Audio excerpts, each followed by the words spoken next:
Die Karoo se grond is vol Iran en mynbase wil dit ontgin. For me, in my mind, uranium is our new gold.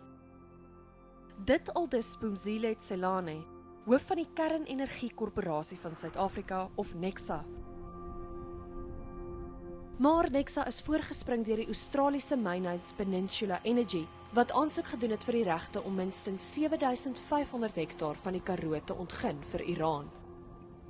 We would like to know what they're seeing and what can be available in as short a time as possible, so that we can take this uranium, turn it into yellow cake, convert it and make it a gas with fluorine, make it UF6, and then enrich and be able to fabricate the fuel that will go into South African reactors such as Koeberg and other international reactors.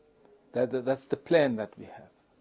The commercial success and profitability of any project, and the Karoo projects are no different. It's heavily dependent on South Africa's plan, is not heavily dependent on South Africa's plan for nuclear procurement.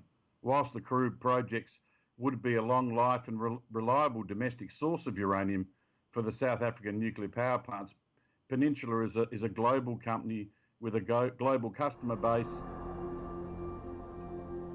Maar talle inwoners van die Karoo is bekommerd oor die moontlike langtermyn gevolge van Iraanmyne op die omgewing en hulle gesondheid en het hulle misnoot te kenne gegee by openbare vergaderings. And you expect of us to allow you. Jy kan nie Iran wegvat van radon af nie. Jy kan nie radon wegvat van longkanker af nie. Ek dink my vraag is net, ons almal hoor dit goed, ons sien hoe vanaf mens van die idee verstaan, jy kan nie alles in detail bespreek nie. Wat my net gekom is niemand longkanker is nie eens genoem ergens in dit nie. Eers was dit die fracking story.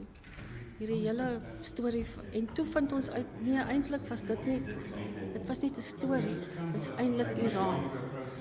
Daar's mooi woorde gebruik om 'n baie lelike en ernstige ding aan ons te verkoop. Die sluitingsdatum vir skriftelike vertoë is Dinsdag. Bianca Ackroyd en Daniela van Heerden vir Een Nuus.